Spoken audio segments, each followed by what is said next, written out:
अगर बात करें हम लोग किसी भी रचना को या अपने द्वारा यानी उच्चारित किसी भाव को जब हम लोग लिखते हैं, अपनी मन की कोई बातों को हम लोग क्या करते हैं, लिखते हैं, या कोई वाक्य लिखते हैं, कोई आपको पद लिखते हैं, तो पद या वाक्य और को लिखते दौरान हम लोग कहीं ना कहीं रुकते हैं।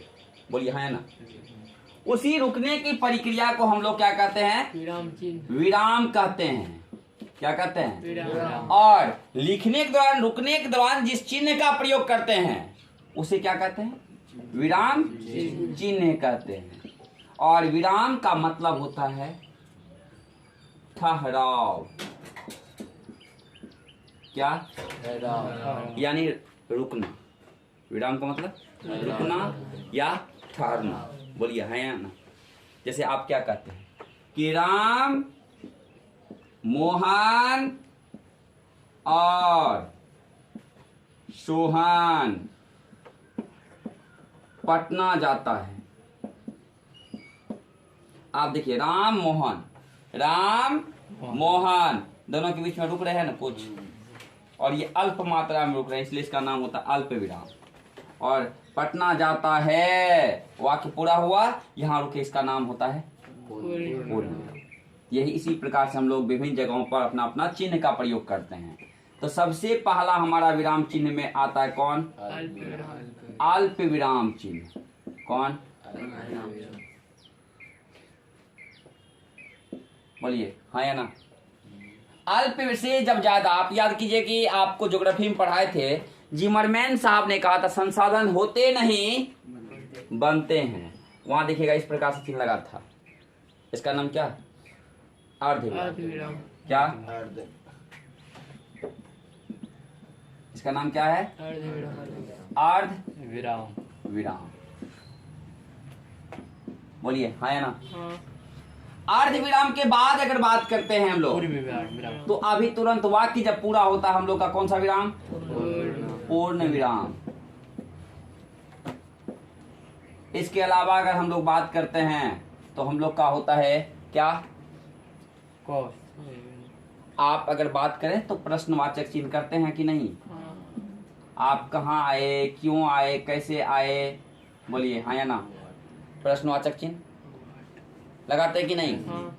इसके अलावा अगर बात करो तो क्या बात करते हैं, विस्मयादि बोधक चिन्ह।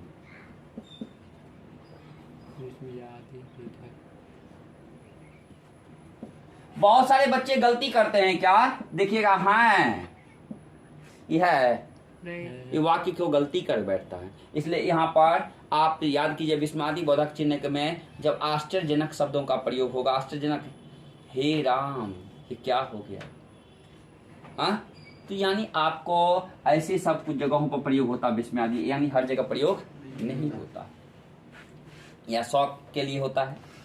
फिर आपको अगर बात करें तो हम लोग का होता है क्या, योजक चिन्ह। कौन चिन्ह, योजक चिन्ह। आप योजक चिन्ह को देखे होंगे, दो शब्दों को जोड़ने का काम करता है।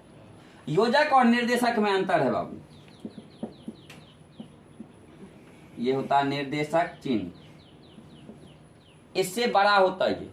इसका प्रयोग उत्तर देने में भी करते हैं। जैसे आपको निर्देश देता आपसे बड़ा भाई, एक गिलास पानी लाओ, क्या लिखते हैं, भाई बोले डैश दे करके, तो वही डैश का मैं क्या, कौन सा चिन्ह का प्रयोग हुआ, इसका निर्देशक। सर बोले, पापा बोले, मम्मी बोली, बोली हाँ ना, जो छोटा भाई तो नहीं है ना बोलेगा, इसलिए निर्देशक चिन्ह इसका नाम होता है। और इसका नाम योजक, ये दो माता पिता भाई बहन को जोड़ता है ये चिन्ह, कोई दिक्कत। इसके अलावा अगर आप बात करते हैं तो कोष्टक, क्या, कोष्टक चिन्ह। जिस शब्द का अर्थ आपको मालूम नहीं है, जैसे हम कहीं कहते हैं कि आपने वराह को देखा, बहुत बच्चा कहता है वराह सर, वराह को मैंने कहाँ देखा, तो आपको कोष्टक में लिख देता होता है कि सुअर। हाँ, वराह का दूसरा नाम है। आपको कोई कह देता है रागी खाए, तो आप कहते हैं मुझे मालूम नहीं रागी सर, कहता कोष्टक में लिख देना मरवा। बोलिए हाँ या ना। इसलिए कोष्टक का भी प्रयोग हम लोग करते हैं, किसमें, हिंदी में। बोलिए हाँ या ना। इसके अलावा अगर आप बात करें तो उदाहरण चिन्ह का या अवतरण चिन्ह का प्रयोग करते हैं। कौन सा चिन्ह का,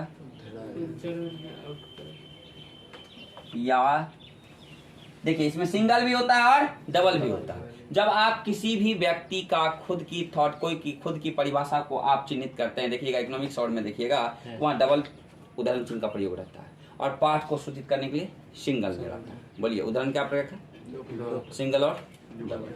कोई दिक्कत? इसके अलावा होता है आपको, अगर आप बात करें तो त्रुटि लोप भी होता है और हंस पद भी होता है। यानी त्रुटि लोप मतलब देख लीजिए, क्या आप याद कीजिएगा क्या लिखते हैं? मैं खाना खाता हूँ, हुए दे दिए। यहाँ पर आप खाता नहीं लिख पाए तो आप क्या करते हैं? इसे मारते हैं तब उसके बाद यहाँ लिखते हैं ना, यानी सबसे पहले यहाँ इस प्रकार से देख रहे तब यहाँ लिखते हैं ना। हाँ। बोलिए इसका नाम होता त्रुटि चिन्ह। त्रुटि को यानी आपको गलती को सुधारने के लिए आप इस चिन्ह का प्रयोग किए। बोलिए है ना। हाँ। या हंस पद भी कह सकते हैं इसको। ये सभी एक पद होता है। एक होता है आपको जो है रिक्त में डालते हैं। बोलिए है ना, इसको क्या कहेंगे? शब्द लोप या पद लोप चिन्ह। इसको क्या कह देंगे? पद लोप चिन्ह। नहीं देखते हैं, ऐसे मार देते हैं। यानी पद यहाँ से क्या है? विलुप्त है। पद क्या है? यहाँ से विलुप्त है। इसी प्रकार से आप इसको क्या कहते हैं? त्रुटि शब्द यानी त्रुटि चिन्ह। कौन सा? त्रुटि चिन्ह। इसके अलावा भी होता है, आप याद कीजिए कि इसके अलावा और आप लोगों ने क्या देखा है? लाघव चिन्ह। आपने अपूर्ण विराम देखा है। क्या? अपूर्ण विराम देखा है। बोलिए ना, देखें इसको। हाँ। उत्तर देने में इसका प्रयोग करते हैं। इसका नाम क्या होता है? अपूर्ण। इसके अलावा आप लोगों ने देखा है लाघव चिन्ह। लाघव चिन्ह का प्रयोग करते हैं हम लोग बड़े बड़े शब्दों को छोटा करने के लिए। जैसे आप बोलिए, याद कीजिएगा, आप लोग लिखते होंगे मोहम्मद। मोहम्मद ऐसे भी लिखा जाता था, हम लोग ऐसे लिखते हैं। तो ये आपको इस मोहम्मद को छोटा करने के लिए आपने क्या किया? मौका लाघव चिन्ह, इसलिए का नाम है लाघव चिन्ह। ये बड़े बड़े शब्दों को छोटा करता है। जैसे आप कहते हैं कि सर मैं लिखता हूं डॉक्टर, आप नहीं लिख करके आप डॉक्टर को ऐसे लिख सकते हैं। आप कहते हैं मैं लिखता हूं सर मोबाइल, आप इसको मौका लाघव चिन्ह दे सकते हैं। मोहम्मद नहीं हो गया था, मोबाइल कैसे हो गया? तो मोबाइल और लाघव, इसीलिए आप सुनते होंगे अभी कि वर्तमान समय में जो आधार कार्ड बनाई जाने लगी ना, तो कहता मोहम्मद पूरा लिखो। सुने कि नहीं सुने? इसीलिए कहा जाता है क्योंकि मौका लाघव चिन्ह के बाद हो सकता है इसको कोई मोबाइल पर। बोलिए हाँ या ना। आप प्रोफेसर सबको देखते होंगे लिखते हुए ऐसे। बोलिए हाँ या ना। इसलिए इसका काम है बड़े बड़े शब्दों को छोटा करना। हम लोग अगर और भी आपको विराम चिन्ह होती है, यानी कि नहीं होती है, जैसे समान, यानी आपको समानता के लिए प्रयोग की जाती है। देखिएगा ऐसे, ये भी चिन्ह इसी का चिन्ह का प्रकार है। इसलिए हम लोग जितना प्रयोग में आता है ये चिन्ह हम लोग को खास करके जब भी हम लोग हिंदी या अन्य विषयों सब्जेक्टों में हम लोग कुछ लिखते हैं तो इतना चिन्ह का प्रयोग हम लोग को सदैव करना होता है। इसलिए इतना चिन्ह हम लोग को सदैव याद रखना होगा। कोई दिक्कत किसी को?